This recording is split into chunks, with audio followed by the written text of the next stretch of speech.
Hi everyone, and a very warm welcome back. Now I'm in the gallery as usual, and I am sitting in front of my Craft Geek easel and this little apparatus that I've shown you before, which allows me to paint on the Craft Geek with small panels, and I can interchange different sizes as I want to. Today I've got a 6 by 8 inch panel on MDF, and this has got a different surface to the norm. Normally you'll find me working on an acrylic gesso, of which I will add an imprimatura coat before I start painting.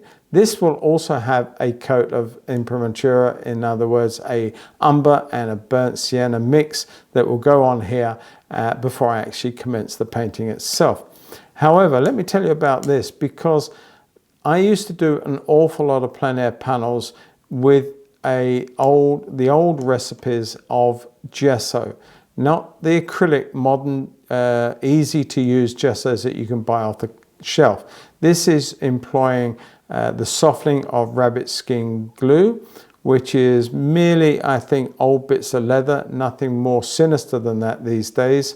And the crystals you melt down overnight, let them absorb the water, and then you put them in a bain-marie and gently keep them warm and add whiting, chalk in other words, to the mix until you get the desired thickness you want, and then you apply it with a brush or whatever means you want to onto your surfaces. I used to do lots at a time and put 3 coats on and gently sand at the end, and that's it. But I'm happy that I got this very rough surface, and that can be quite an enlightenment to paint on as well. Not always desired, but I quite like a rough surface. It gives a sense of brush mark to the painting without actually trying to put brush marks in with paint. So it's not a bad surface, but you'll see what I mean by its absorption very shortly. I'm going to put on now a little area of some umber and some lovely sienna mix,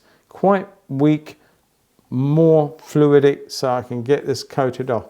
And you can see, well, perhaps you can't see, but it is sucking this in very hard. You can see how I'm struggling now to get this to move, and it will stain my board a lot more than you would normally get staining when you were doing this over an acrylic gesso. But it's interesting. And if I like this one, as I say, I think I've only got about 3 boards left now on this size, and I don't think I've got any other 8x10s left with this old gesso on it.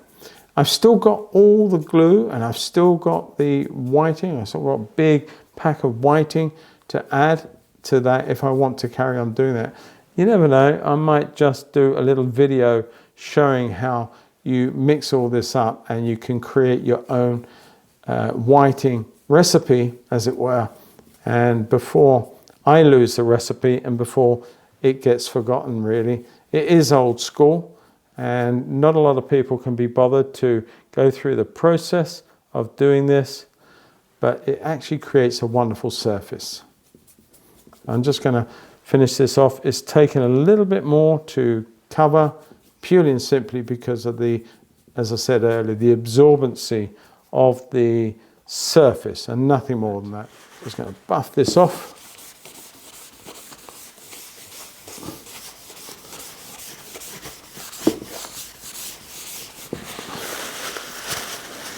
I don't want to put any of these other colours on here into the mix. All right, so that's prepared. Now I'm going to come in with a bit of sienna, a little bit of raw umber, and I'm going to just start working where I want my little birdie to sit. I'm just going to come in with a few marks, a few small marks, just a few suggestions, a few shapes, just to see how this goes. So I haven't done this for so long now. Just sitting, having fun, painting away without worry about what I've got to do next. You know, deadlines and videos. Well, I am doing a video, aren't I? But you know what I mean. I'm just going to sit here and enjoy myself. refine this drawing as we move forward. A little chest on my sparrow, a little cheek mark down here, and I'm not treating the bird like I've got to do a bird with a wing and everything else. I'm treating the whole thing as a series of shapes, and that's it, just a series of shapes. I wanted it to come over this way a little bit. I wanted it to sit back a little bit, so maybe I should just redo that drawing. I can wipe that away quite happily and just bring it back this way a little bit. So there's a little bit more in front of the bird, a little less behind the bird. I think that wouldn't be a bad idea. Now I'm using an old hog bristle brush from Jackson's. I must get some new brushes, and they will be probably from Rosemary and Company, because you know I've always used Rosemary, but I don't use an awful lot of hogs. And when I went to look for some synthetic hogs or otherwise, I only had a few old ones, and they appeared to be some Stratford and York, which I don't think are made anymore, and some of these old black hogs from Jackson's that I found in a drawer. So that's what I'm using to draw this with. Right, I am just trying to get this about right in terms of the size of this bird. So having sort of drawn it once, this is sitting, it's a very cold morning, and our little fellow is, you're not going to see too much of him in here, is a little bit sort of hunched up in the cold spring morning.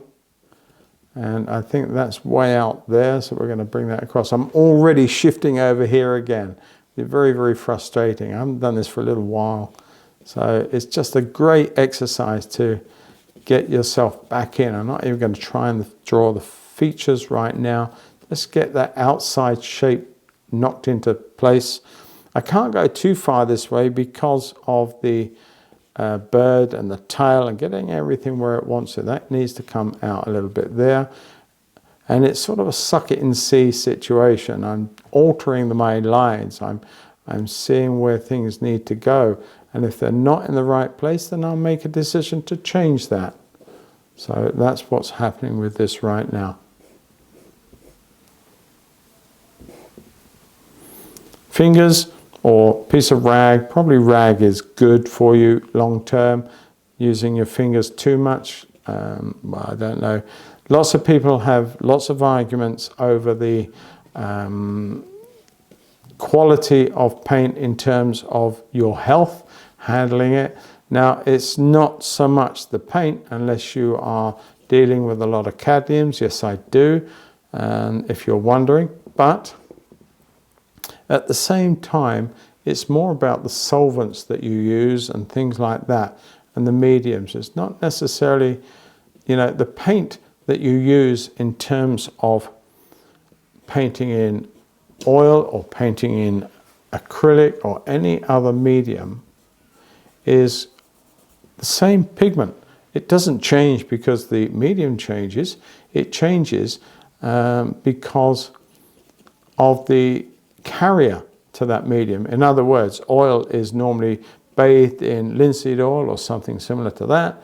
Acrylic, of course, is an acrylic compound, which is basically a plastic in a way, and then gouache and watercolors are all gum arabic. So that's what changes. That's what makes the difference. I'm just putting in a little fill. Actually, I might change that to an umber with a bit of blue in there. I can start maybe thinking about the darks in our sparrow, the lovely little eye stripe. Now, I think my beak there is just too high. I'm just going to bring that through there a little bit, just change the way that looks. Again, if I'm not happy, I'll alter that. But I'm just feeling my way forward with this. Nothing is set in stone. I've just shown you that by rubbing some out and starting again. Just putting in the little broken cheek mark. Just coming down here the side. I'm going to come out here with a bit of dark, which will be some of the lovely assortment of shrubbery. It's in a hedge, so we're going to exploit that in our picture.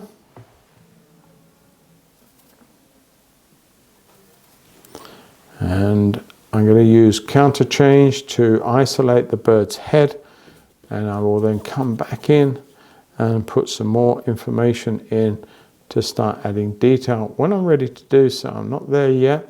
I'm still finding my way with the bird's head overall.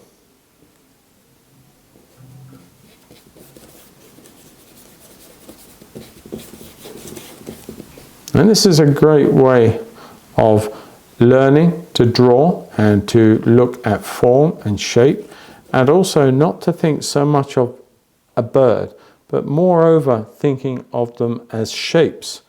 You know, you look at the head, you look at the beak, you look at the body. These are all different shapes that change and alter the overall, what you see, as it were. I'm going to bring that down maybe a tad more. There is a bit of a stick or something coming through there, which the bird at some point is sitting on, and the tail is woefully too short. But there again, in the photo that I'm using, there isn't too much of a tail to be seen. So we will almost lose the tail. It's going to come out through there and probably will be about there in terms of its finishing point. But I'm going to put it there, and then we're going to put in a whole lot of sticks and stuff through here that are going to make our bird's body almost camouflage within the hedge. And they're lovely. When I walk my dog in the morning, I'm always seeing the birds, especially this time of year. They're pairing up, they're full of joys of spring, and they're sort of trying to get ready to build nests and mate and all of that. And it's so nice to see that activity and all the little bits of hedging around the area to where I walk every morning. And I often think I ought to take my camera out with me. I always forget, and I'm missing valuable opportunities when I could do that. So maybe there's something in there I should just sort of have my camera ready in the morning and take it with me and just pop a few pictures out. This one was taken on my phone, and it's not a very good shot overall. The bird is in evidence, but the detail of the bird was a little bit lost. And that's partly because of one of the settings I got on my camera, to be fair, and it wasn't set right. But in a way, it's not a bad thing either, because the blurriness of this allows me to maybe paint the shapes and not the detail. It allows me to think of our bird here in forms of blocks of color, much more loose, much more impressionistic, as it were, and not worry about every subtle little bit of detail in the feathering and the eye and everything else. And so I think that might be a good thing. I don't know. I'll let you guys judge it at the end, if indeed it works. And we're a long way from that at the moment. I do like this sort of very semi-impressionistic look of the scene. And I'm not going to fill the whole of this with lots of branches. I'm merely going to put a very simple look, and I'm drawing into the paint surface and leaving suggestive marks with branches and all sorts of bits of twigs, which is representing this hedge. And the hedge is not leafing out yet, which is great, because if it were, then I wouldn't see very much of the bird at all if all those leaves were out. The leaves that are on here are those that remain from the last year, as it were. Most of these are twigs, and some of them indeed have been cut back by the owners of the hedge to keep them in check on their growth, because they do get heavily out of control very, very quickly. So they are in need of constant looking at. Now, an idea when you're painting like this is if you want to, you can draw into your paint. You don't have to, literally, you don't have to have lights and darks coming in. You can use the board as a way of suggesting to the viewer that there's a lot more going on. And if you want it even finer, then just take an old brush. Let's find an old one. This is pretty splayed out flat, and just pick it up and just drag it in. Clean it off, move it around like so, or indeed put a little bit of Gamsol on the brush to pick up the pigment, and it will just allow you to draw into that background quite simply, quite easily, and create all the little marks and suggested branches that you may wish to display or describe in your painting. I think it's a really nice way of doing it. So I'm making mine all radiate from the head, which is not really what I want to do. So I'm going to bring one across there like that. But again, this paint will remain workable probably until tomorrow, happily, and it's not going to cause you any problems at all. If you wish to change something, that's not a problem. All right, I'm going to use a little bit of white. I'm going to make a bit of a grey up now. So I'm going to use my blue, my cobalt, ultramarine blue, a little bit of umber. So I am making my blue a bit of a mid-tone grey. So it's going to be warm or cool depending upon how much of blue or the brown I actually employ. I'm just going to come in here and I want to put in some suggestion of the body colour. So a little bit on the blue side, we can negate for that, we can work with that, it's not a problem. Nice big broad marks.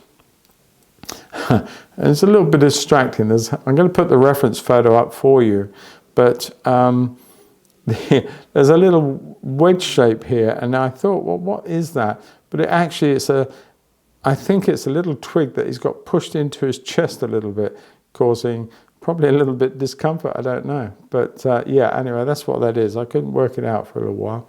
Now I need to change the value, so I'm going to bring that down a little bit more umber into my deeper blue mix. Just want to come in here and change what we see here. And there's a little bit of shade as the feathers go down and out of sight from the what you're looking at. They disappear into the bush, as it were. It goes underneath. A little bit like painting an apple in a way. You're just changing the light, and therefore you're changing the tonal value of our bird's feather or colouring. I'm going to put in a few little flecks in here which are suggesting the layers of feathers that are on show. Again, if I get it wrong, I can always come back in and change what you see, and so that I influence the final outcome. But these are just little bits of feathers that are laying on top of others, and because of that they are creating subtle little shady parts that where one, as I say, one feather is laying on another. Now I can't see too much of the back of the bird and its wings. However, I do know they're quite dark in many, many ways. I will look at another piece of reference just to see if I've got that about right. But I just want to suggest our bird there. And I'm going to put a little bit of a chestnut brown using a bit of burnt sienna onto the rear of the head stripe there. And that will go down and into there. I don't propose for this to be a very long film, nor a very long painting. I merely want to suggest and describe the outcome. And if I keep adding to it, if I keep working on it too long, then I'm going to lose the essence. Now, if you can see that there, I can point there, there's a little light patch there, pure fluke that it ended up there by the fact that the way I was painting. But look at that, by putting that brown in there, I've now created a wonderful little highlight in the eye, and that to me is absolutely perfect. I clean my brush a little bit, and I'm going to come in with some more dark. I'm going to put some pure ultramarine, a bit of umber together, and come up with a bit more of a dark just to push through there on the eye. A little bit higher, that's not quite where I want you. Okay, that's not so bad. We'll see what we need to do with that. But I need to look at this stripe now. So it comes in and over the top of the eye, like that. A little bit blue, so let's come back in with some more umber. You can use raw umber. I sometimes also employ burnt umber, which is the readier version. See if we can take that off the blue a little bit there. And we're going to come underneath the eye. We're going to come down here to that throat patch, something like that, and come out this way to describe the lower mandible of the beak.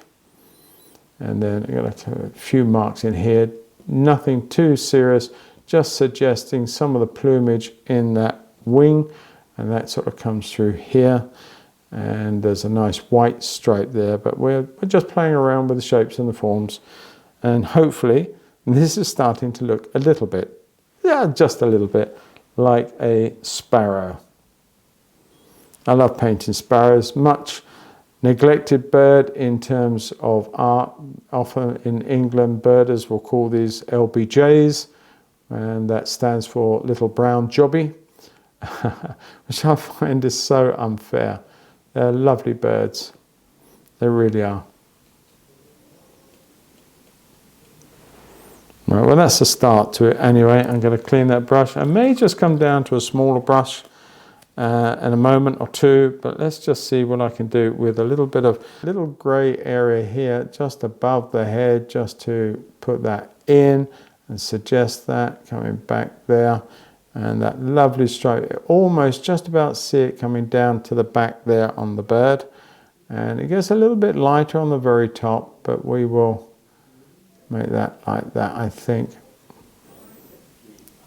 And there's a little light speck, I just spotted it behind the eye. Put that in. Right, I'm going to come back in with a bit more white and just a little bit more of the grey tone. And I want to put a little light on top of the beak here, and that goes up into there. So they're quite a stout beak. They are feeding on seed, and they're not quite as pointed as that though. Let's just knock that down a bit. There's a little bit of a blunt end to them, and then that's going to go up into that part there on our skull, or on the top of the crown of the head, and then it goes back down lower and then comes back round the back of the head down to the nape of the neck, something like that. I'm quite pleased with that.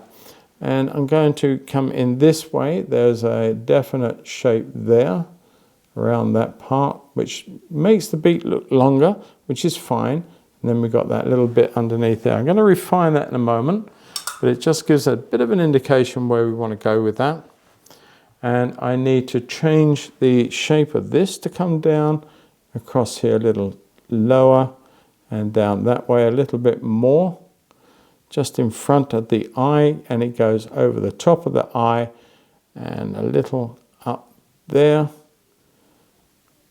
something like that, picking up a little bit of the color of the black. That's not a big deal. We can allow for that. I don't want it turning too blue. I want allow enough though to put in a little. I'm going to use a dagger now. Keep picking up all these different brushes, but I'm going to use a dagger, and this is when I get very tweaky about trying to get too much detail going on in my picture. I'm going to bring that down. I'm going to refine that beak from the negative side, i.e. on the background side, so I call that negative side. I'll bring that through there. Okay, I'm going to leave that like that. And I want to come in with the same colors. May as well stay with the dagger.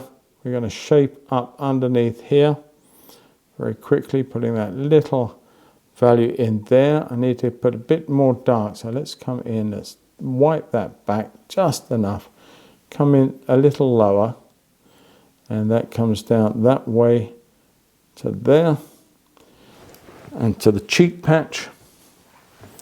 I'm going to take that across the back with a sweep like that, just a broad sweep, and that's suggesting all we need it to do. I'm going to bring that down there, a little bit of light coming down there, and our bird is starting to take shape.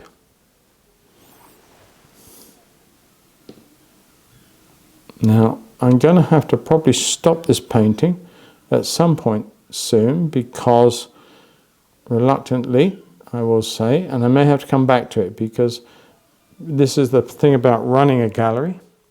People will come in, and that's fine. I need people to come in and buy things. So I'm not complaining, but I am saying that I may have to resume this film just a little while longer today and then come back onto it. But I'm enjoying the process, I've got to say. Lovely little white mark goes up through there, comes down through there.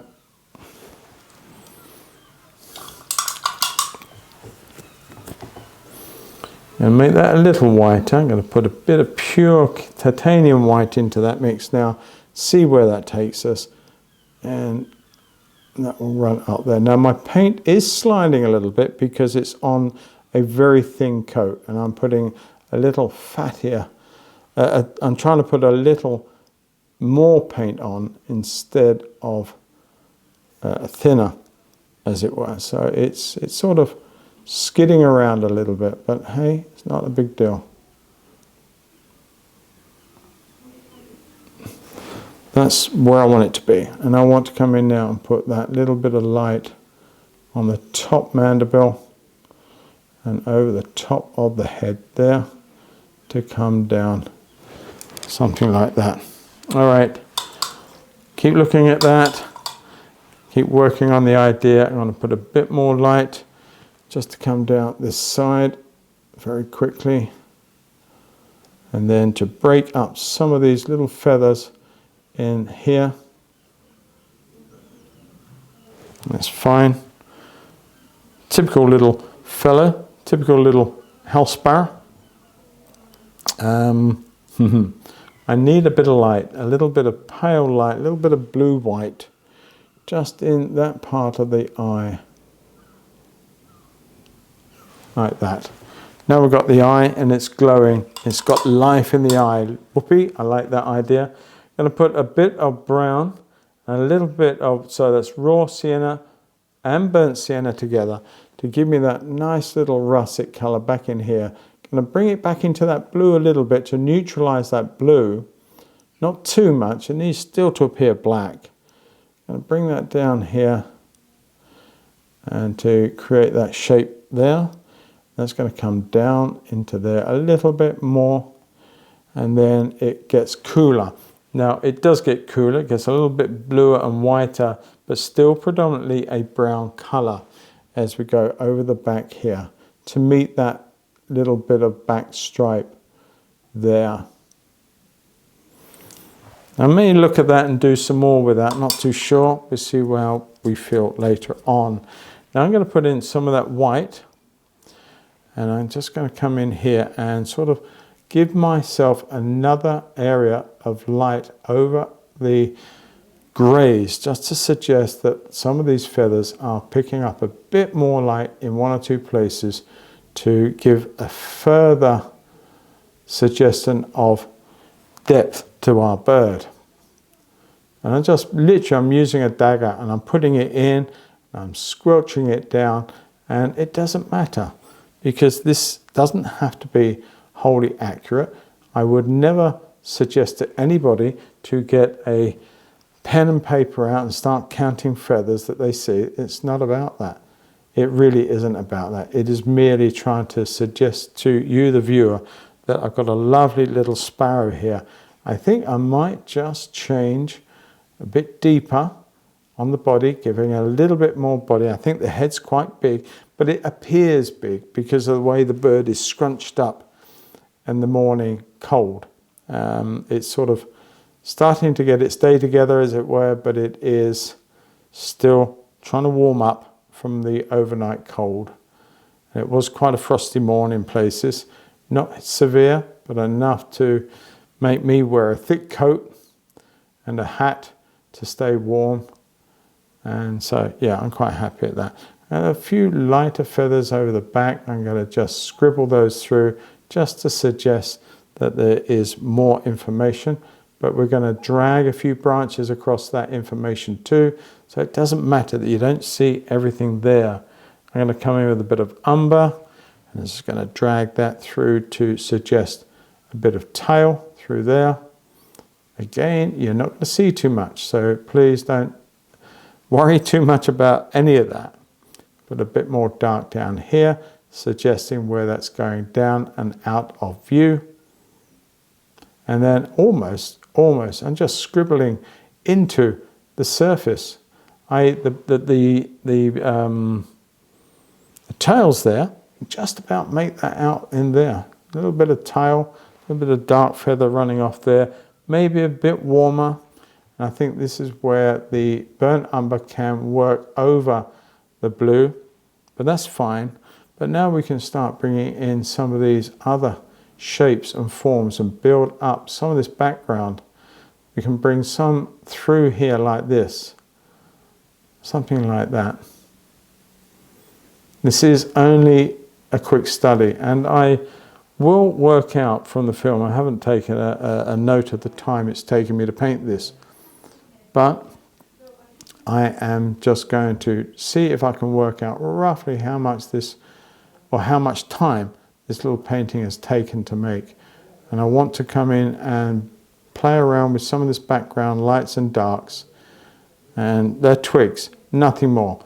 And I'm just scratching around with the dagger. The dagger is a wonderfully universally useful brush on many levels. Now I think I need to change a little bit there. Part of me is thinking the eye's a bit too low. I'm not sure if it is or it isn't, but I also want to come in and just play around with a bit of a little bit of a lighter colour in here, just to shape that beak up a little bit there.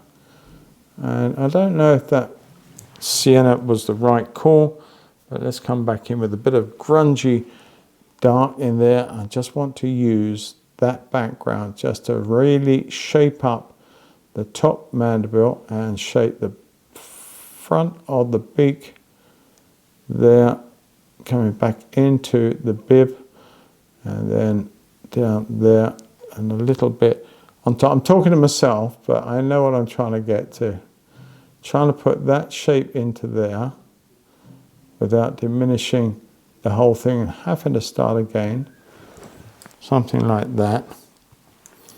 And then I need to bring a little bit of light. So my brushes are getting smaller, but I'm going to use a little bit of a rigger, not quite a full rigger, but a little bit of a rigger. I just want to bring down the sense of the light on the top there, down to that point, and down there, like that. That's good. Now we've got that little crease. If you notice, we've got a little crease between the top of the beak and going up in here, and that's where the top of the beak will go back into the skull, and you get a little bit of the head the other side at that point, and that's where the top of your beak should come down like that, giving it the correct look. I'm going to put in a little bit more white on that highlight speck, just there. You don't want the bird looking too blinded, too blue, too glowy, and that can make it look like it's a blinded bird. I'll put that little fleck mark behind the eye. That works. We're honing in now for the final details. I've gone down to a very fine brush, which is not always the best thing to do, but I am in this instant just going to use that to put away and finish this one off. Going to come in with a bit of a brownish blue colour. I need to just look on this here, up there, and refine the shape on that, as it were. And I said I've got to change that shape there. It just clips up into there. Come back with a little bit of dark in there before it starts turning to that nice brown colour. Okay, and then we're going to come underneath with a bit of a darker value under there. I do hope this looks like a sparrow to most of you who know what sparrows look like. I'm going to come down there and bring that into there. Okay, I think we're starting to win. I'm going to bring that shape that way a little bit more, widen out the bib, and that will go up into the bottom there.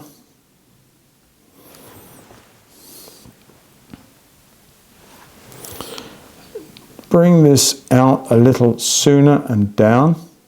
So it's going to mix with that white, and it's going to decay the dark a little bit. But by adding a little bit fresh dark in there, we can overcome that. Not a big deal. Bring that underneath the eye and then up into the back there. I've gone over that little bit of flex. I'm going to have to put that one in too. Never mind, not a big deal, not the end of the world. Just trying to put that in there. And I've got a little bit of work to do on this beak into there. Okay, a little bit of height there on that lower mandible. And a little there. Just bring that down there. And we're going to put a little bit of light in that space. And we're getting there. Okay, that's good. I want to put a little bit of umber and sienna and put that little eye stripe back in, which I've missed. Let's put a bit more in. There we go. Okay, I'm going to come back and we'll finish this shortly and conclude the whole painting. Okay, so it's been a little break, but I'm now back to it, and I think what I'm going to do is leave the background in a sense as the imprimatura is popping through here and there. And to me, that acts as a great unifier to areas around here where you see it pop through. I'm not going to rush in and finish that off. I'm just going to add in a few subtle touches of color, maybe the odd little bit of burnt sienna in here to suggest that branches crossing other branches, just adding a little bit more depth to one or two things like that. I have looked at the eye and I do want to change that a little bit. I'm not quite happy with the way that is right now. So we will come back on that one and use a little bit of umber, and it's very, very dry brush. There's very little Gamsol or liquid or any other medium going in on this painting right now. You can see I'm rolling the brush around to deposit paint in a very random way to suggest the contours and the twists and the turns of bits of twig. And there are many of them, but I'm not taking them all off the edge. And in fact here I'm almost going to leave nothing to be painted. I quite like the idea of just creating this fairly loose, almost considered unfinished sketch of the bird. And you can see also that I'm holding my brush way back up the end of the ferrule, which is ideal, much better. I'm looking in here to bring in the odd dark mark just to isolate the chest of the bird, and I'm going to bring in the odd bit of light and dark here that are bits of twig right in front of our lovely LBJ. And yeah, I'm just going to bring a little bit over. I'm going to put a bit of light in there too.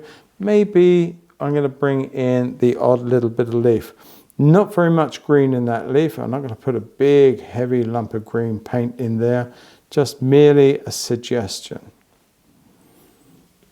And I'm going to bring that across here. I'm going to take that off there. Actually, that I'm not. That's part of the tail. So let's just rethink that a little bit. Take that through there. Bring that down, and I don't know, something like that. Try and make it as random. And that's the thing about human beings. You know, when we try and make something random, we never do. We tend to make patterns out of everything, whether we think we are or we're really working hard not to. It is inevitable that we create lots of patterns in things that we do. Anyway, try and avoid that if you can. And take a couple off the bottom here so that the bird looks like it's supported. And maybe thicken one up a little bit more as we come off the canvas panel there. Like that. I quite like that look. Don't want them coming like a vase, so that's, I've got to avoid that. I'm going to bring one down that way, and that gets rid of that look. Okay, so let's come back in. Let's come in with our larger flat. Let's come in with some yellow ochre, a bit of that blue. I'm going to make a very subtle greenish value in here. So I'm going to put in what could be a leaf. And there from last year's growth. And I'm going to put in maybe one, where should we put another one? Maybe let's put one here closing off that space to the tile. So that looks like there. And just a crude shape of a leaf, nothing more. Let's put another one down here so that we've got three. I always like three. It's an old photographer's thing of creating forms with odd numbers and not even numbers. They just seem to sit better with people as an odd number. Maybe let's put a little one up there. And so now we've got an even number again. I'm going to put another one in.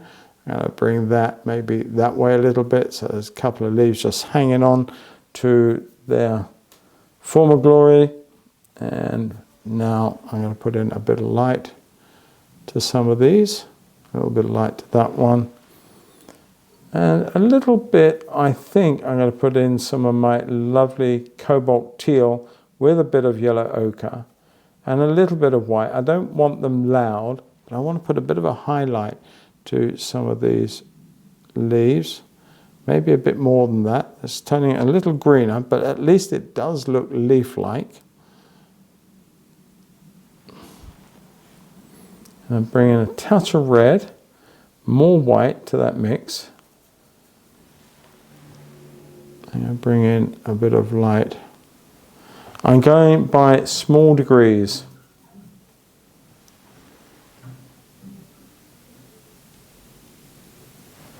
Something like that. A little bit of light up on there. Don't want to overpower any part, but I want it to look three-dimensional. A bit more blue, cooling it down.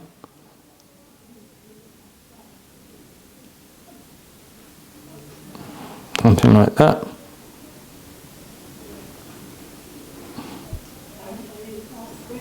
And a little bit on this one, and quite a bit on this one, I think. I haven't put any veins in as such. So I'm going to do that, and I'm going to come this way, create a dark vein between that one there.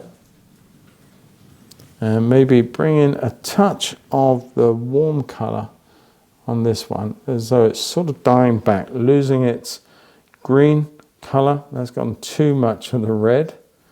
Let's come back in with some more blues. There we go. Let's see how that goes.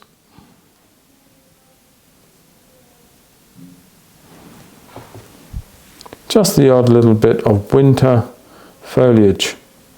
You can keep fiddling, and at some point you've got to stop. So I'm going to just draw a line under those. I'm going to put a bit of white in and a little bit of ochre.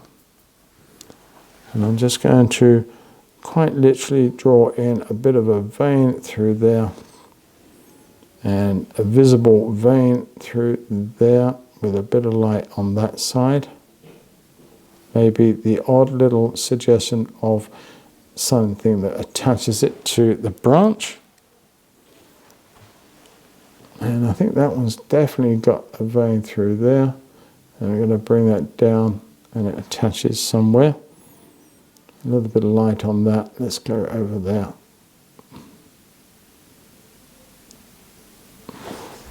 Not sure if I like that. I might change that one. I think that's probably enough of that. And I'm going to bring a bit of light in the form of some of these twigs with the rigger and just give them a bit of a light in one or two places. Just breaks up the monotony of all those darks. And bring a little bit down here,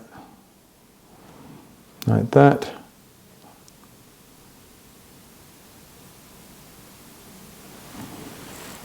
Maybe highlight some more, a bit brighter, maybe.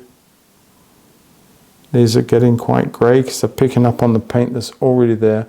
And I don't want to do each and every one of them. Picked up a little bit of yellow and put a little bit of liquid into that mix. Make it flow a little easier.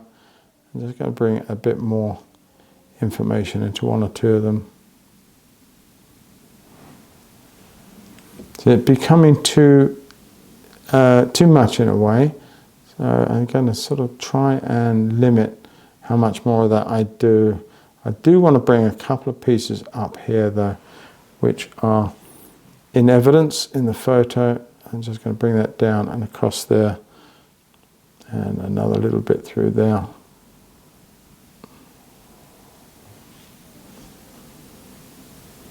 Okay, maybe something across there to hide the tail a little bit more, make it look as though it's going into the hedge and the back of the hedge.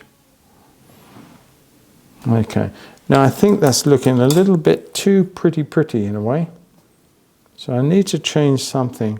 I think I'm going to come back in and lose one or two of these bright marks by just going over them with some dark marks just to break up the form.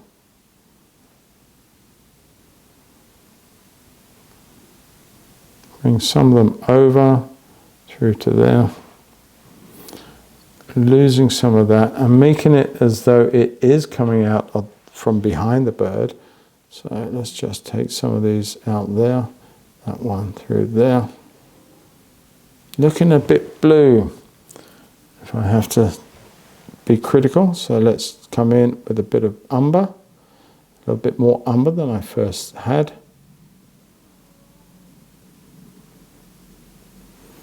And do I need to put some shadows on? I don't know. I'm going to put a little bit of a shadow in there. That I quite like, but I'm going to put a bit of shadow underneath that as it comes down. And let's put a little bit more information into some of this up here. I think it's got a little bit too pale, a little bit sort of insipid looking. I wouldn't need it to be a little more strength in that.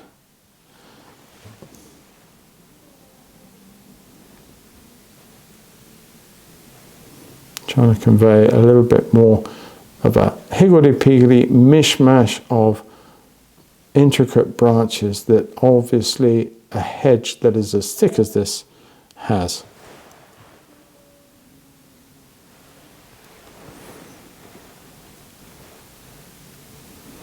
Just going to have a little bit of a shadow across there.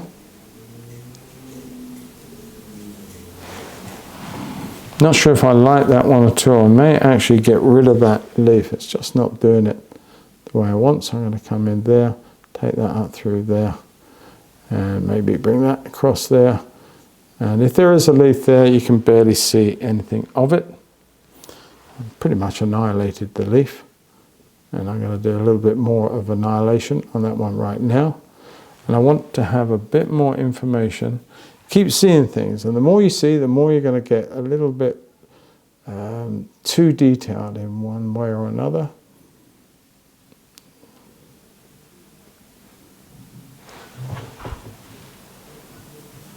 And that's got a bit brown. I don't want that too brown there. It's just going to neutralize that a bit. I'll bring in the odd little mark through here. Okay.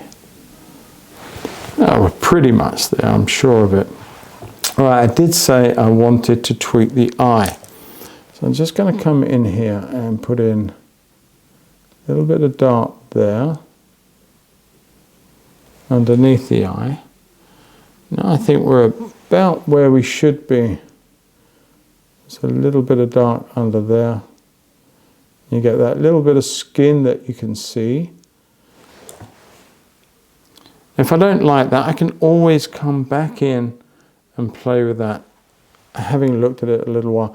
And that's one thing I'd always advise you do, is to take your picture that you've just painted and put it somewhere where you can look at it quite a long time after you've finished painting it. So you can study it and see, do I like what I've got? Do I need to do any more?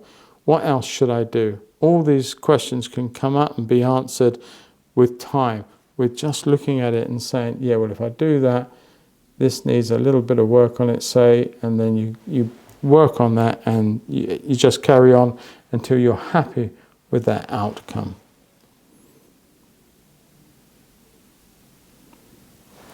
There we go. I'm quite happy with that. I'm sure I could do more, but I have been quite heavily interrupted today in the mornings, which is, I'm not moaning, don't get me wrong, I really am not moaning, but it does cause the situation where you keep coming back into the painting, picking up where you left off, and it does make it ever so slightly a little bit disjointed. So I hope that that hasn't really come across in the film, and I hope you've enjoyed this, and I do hope that you've got something from it. That's the main thing. That's why I do these, to help you gain a little bit more insight, a little bit more knowledge, and a little bit more confidence to go on and have a go at drawing something yourself, playing around with the idea and just seeing what you can come up with. Now, I just want to do one extra little bit of thing. I'm going to put a little bit of yellow into my white, because here I want to put a big splash on that lovely bit of white blaze that comes down onto meet the bib. Something like that.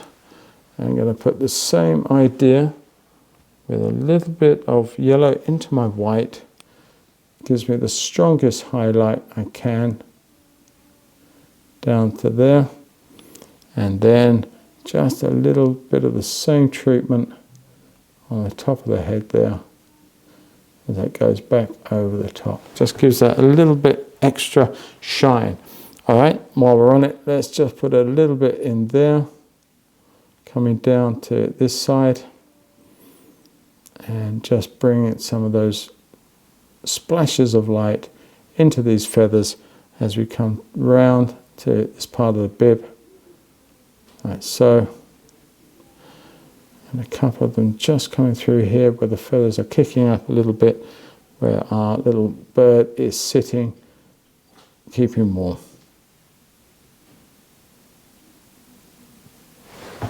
There we are. Okay, I hope you liked it. I hope you got something from it. I enjoy painting it, and we'll do some more of this stuff. If you like it, put it in the comments if you like this sort of thing, and we'll do some more of them in the future. Not necessarily a sparrow, but we'll do other stuff. There you go, everybody. One lovely painting of a house sparrow done. Very quick, very loose, and I hope it didn't take too long, and I won't know until I check back on the video. And I also know that there were a few lovely interruptions in the gallery with clients during the course of it. So I hope that I edited that out, and I hope it wasn't or won't be too distracting when you watch this back.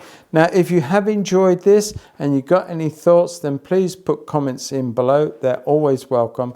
And if you feel that I've earned your subscription to the channel, please subscribe and click that bell notification. It tells you every time I upload a new video. And if you like this impromptu style of presentation, where I come in, I do a little daily painting whenever I can. If I get the chance to film it and upload it, let me know what you think of that. If you want more of that sort of thing, put it in the comments and we'll see what we can do and achieve for you.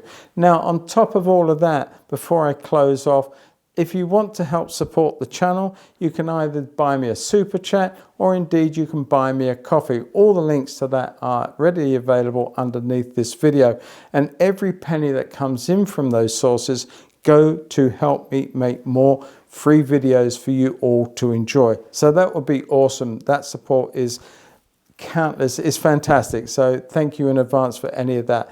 On top of which, if you want also to get more from me, I have 2 schools over on school.com.